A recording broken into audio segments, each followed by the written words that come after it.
எத்தனை தடவை பிரியாணி செஞ்சாலும் குழஞ்சி போயிருதுங்க.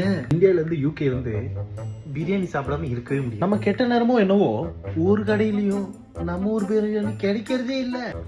அந்த டேஸ்ட் இங்க வர்றது இல்லை. அதனால நாக்கையும் அடுக்க இயலாது, சோப்பையும் குறைக்க இயலாது. அதனாலதான் இன்னைக்கு நான் ஒரு முடிவோட வந்திருக்கேன். இந்த தடவை கொஞ்சம் வித்தியாசமா தம் போடுற மின்னல் அந்த ஸ்லாங்ல தான் சொல்றோம். நம்ம வெங்காயம் கட் பண்ணி வச்சு எல்லாத்தையும் ஸ்லோ ஃப்ளேம்ல நல்லா ரொம்ப டேஸ்டா வரும் அப்படின்ற ஒரு நம்பிக்கை இருக்கு. பார்ப்போம். அதை செதுக்கி தோலை உரிச்சு அரைச்சி வெங்காயம் வதங்கி அதை ஊசிட்டோம்னா வேலை முடிஞ்சிச்சு. இங்கெல்லாம் சிக்கன் ஃப்ரோசன் ஆகி தான் வரும். இப்போ இந்த கிரேவி இருக்கிற சூட்டுக்கு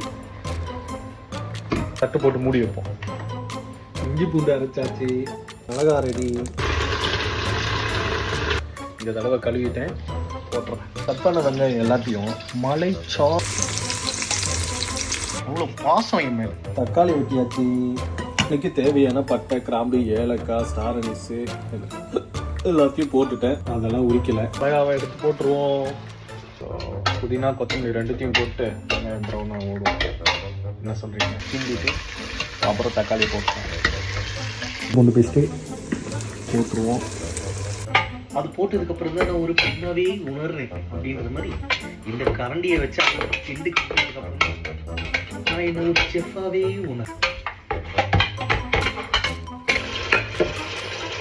கிளறி விட்டு மசிய விடும்.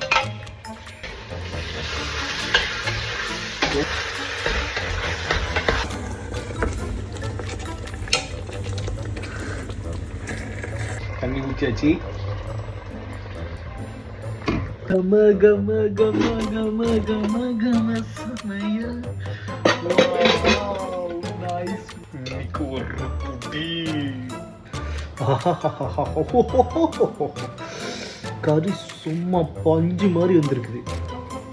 அதை எடுத்து இப்படி இதில் பச்சடியில் ஒரு முக்கி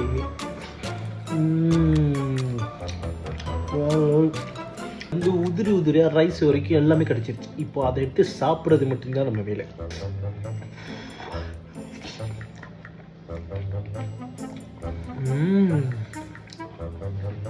மை காட், சூப்பராக சூடு.